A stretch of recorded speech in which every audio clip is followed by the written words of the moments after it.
Hello guys, my name is Odin Wolf, and welcome to the full release retail version of Battlefield Hardline. Finally, it feels like it's been out for over a year now, and as a matter of fact, it's close to that. I believe E3 of last year is when we first got the original beta, so June will be 1 year since this game was actually playable.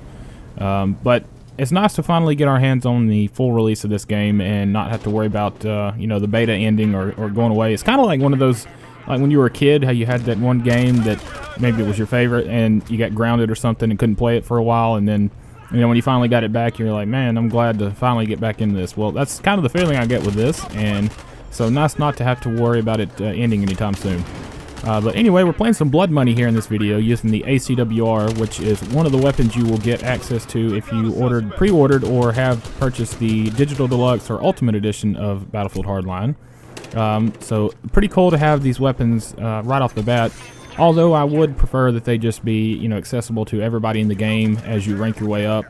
But like I mentioned, though, it is cool to have some different weapons to switch back and forth to as you're first starting off. So like I mentioned, the ACWR is one of those, the L85 is another, as well as the Car 556, aka the Ace-21 from Battlefield 4.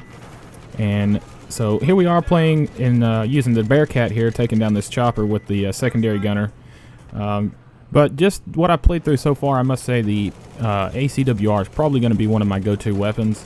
It seems to be an overall, well-rounded, balanced weapon. It doesn't have the high rate of fire that it did in Battlefield 4, but it does definitely seem to be a little bit higher than it was in Battlefield 3. So you still should be able to take care of people up close and personal, unless you run into somebody that's using a K-10 and they one-shot you, and we all know how that feels. So there's really nothing you can do about that, or some of the other PDWs for that matter. But looking at some of the weapon stats for the ACWR, it's got 25 max damage and 15 min. So not as much compared to like an M16 or an M416, which both do 28 max damage, and definitely not as high as the AKM, which has a 36 max damage. The drop-off actually starts quite a bit sooner on the ACWR as well, starting at 25 meters out and ending at 50 meters out. So definitely not going to compare up with the M16 and the M416 in that category. But one thing it does have going for it is its reload time. It's got a short reload of 2 seconds flat, a long reload of 2.2 as compared to the M16's short reload of 2.3 and long reload of 2.7. So if you're running around guns blazing up close and you got to do a quick reload here or there, it's definitely going to cut that time down just a little bit compared to the other top assault rifles.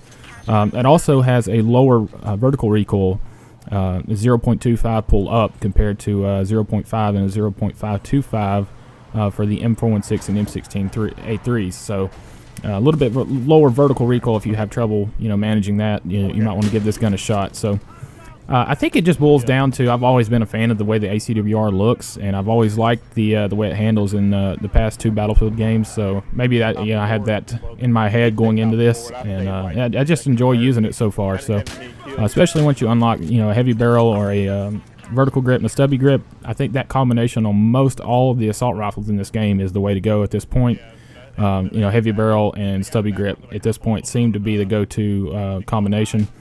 But using the H870 pump shotgun here, and I believe I had slugs in it for this footage you're seeing here, and that would explain why I kind of missed that guy a couple times going up the stairs. But playing blood money, of course, one thing you'll run into very quickly is you're either going to die a million times trying to grab money off the pile, or you'll start to kind of figure out that, hey, I can kind of, lay back a little bit and pick off some people and take their money instead.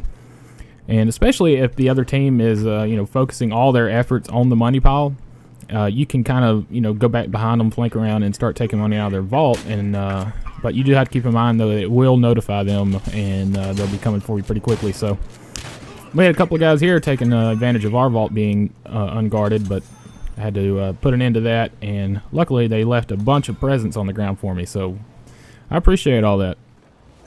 Also, one other thing I have noticed here, if you'll notice on this vault, this is the criminal vault on Riptide, it had the armored truck as the vault for the criminals, and the cops, it was just like a freaking wood shack with money laying on the ground. I don't know if it was designed that way or if they've got them flip-flopped, but to me it would make more sense if the cops had the armored van, but that's just me, so not sure if that's intentional or not, but that's what we've got. And I've noticed that on a couple of the other maps as well, so we'll see how that goes going forward. But This is, of course, Dust Bowl, which we got to play in the last beta, and I know we didn't get to play Blood Money on it, though.